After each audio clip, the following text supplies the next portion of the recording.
Happy New Year, guys. Welcome to my first video of 2024. Today, I want us to discuss 5 ways or 5 things that you can do to make you a better photographer over the next 12 months. Let me just give you a hint. The first one is to increase your prices. Hear me out.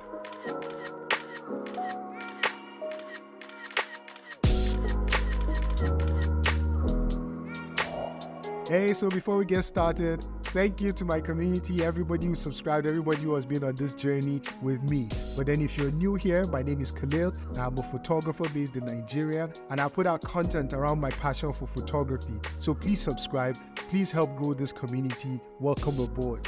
Now let's get back into it. Tip number 1, increase your prices. Here's why I say that.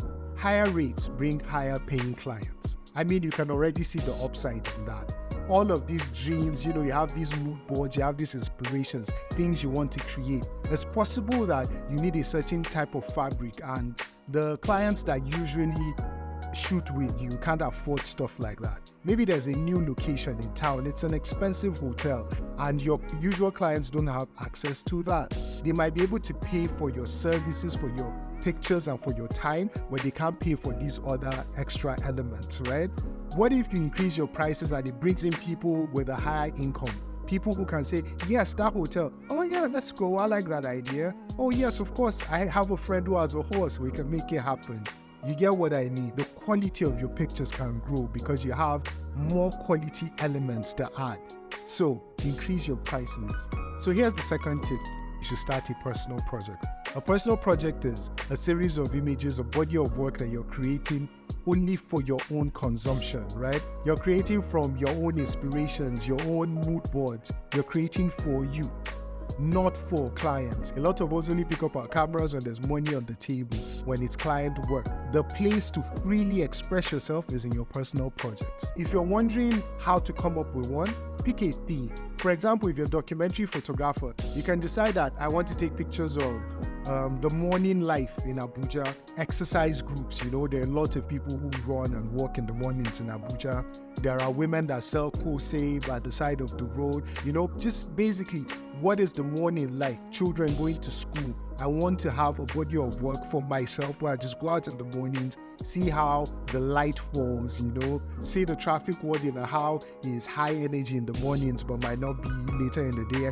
Yeah, so basically body of work around morning routines or any other thing, any other theme that you might like. As a portrait photographer, you could decide that I'm only going to photograph a certain color, a certain number of lights, certain modifier, a certain lens. Just creating work with a theme for yourself. The more of that you do, the further you go into it. Because number 1, you're getting a lot of practice, you will get better. Number 2, because you're doing things that you like, you learn more about yourself and you find more joy, more enjoyment generally in it. I guarantee you that at the end of the year, it would have made you a much better photographer. Get inspiration from other places other than Instagram.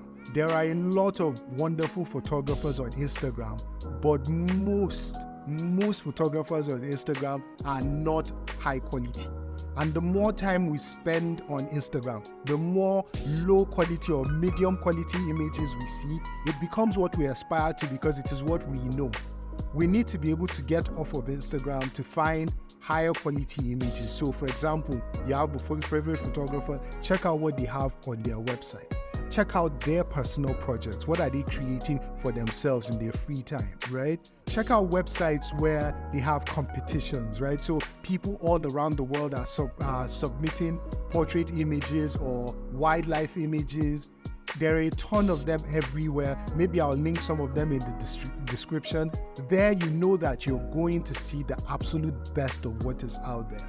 Check out other creative forms. If you hear that there's like a play in town, go and check out the play. You never know, the story might inspire you. The way the lights fall on stage might inspire you. If there's like a dance competition or there is a play that has dance in it, you never know the movement of the fabrics when people dance. You never know where inspiration can come from. So get off of Instagram for inspiration. But if you must stay on Instagram, here's a tip. On Instagram now, you can change your timeline. There's the default timeline, there's a favorites timeline, and then there's the chronological one. That favorites timeline, take advantage of it.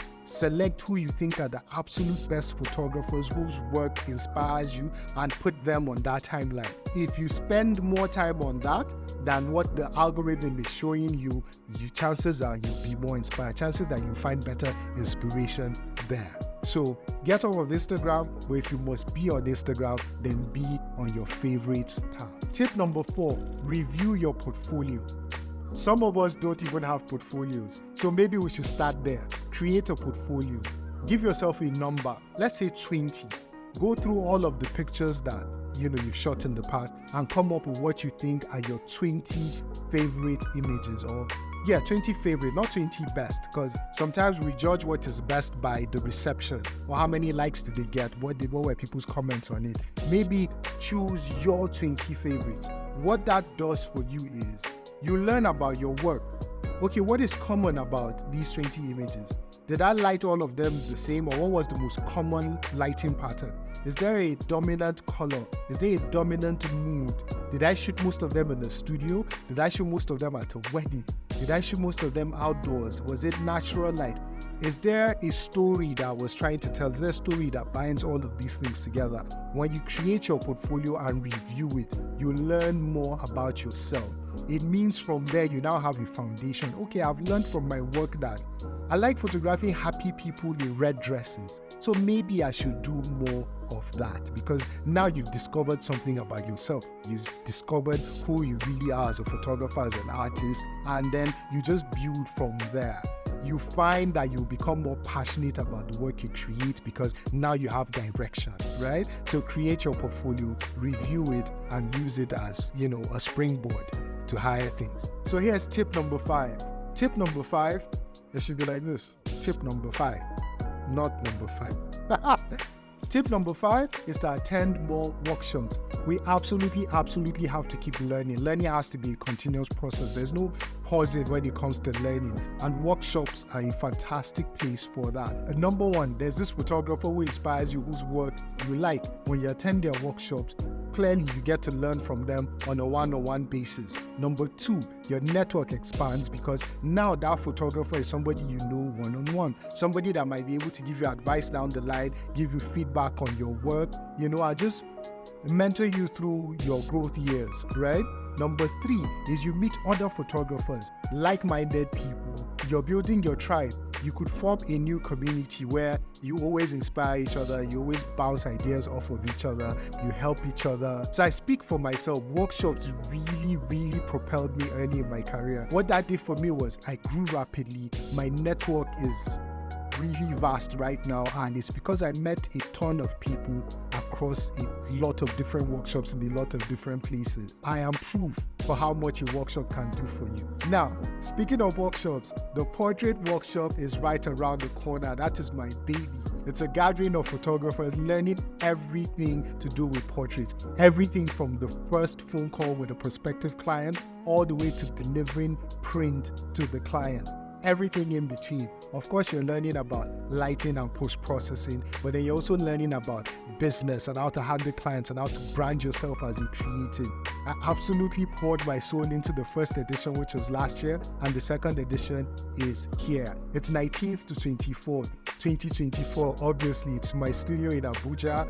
I'm going to put a link in the description for you to get more details if you're looking to sign up. So again, my name is Khalil. I am excited about the videos I have lined up. I'm excited about the portrait workshop, and I'm excited to have you as a part of this community. Remember, if you've not subscribed, please hit that subscribe button. Share this video with as many people as you can, and click on this video. I think you might find it interesting. Thank you.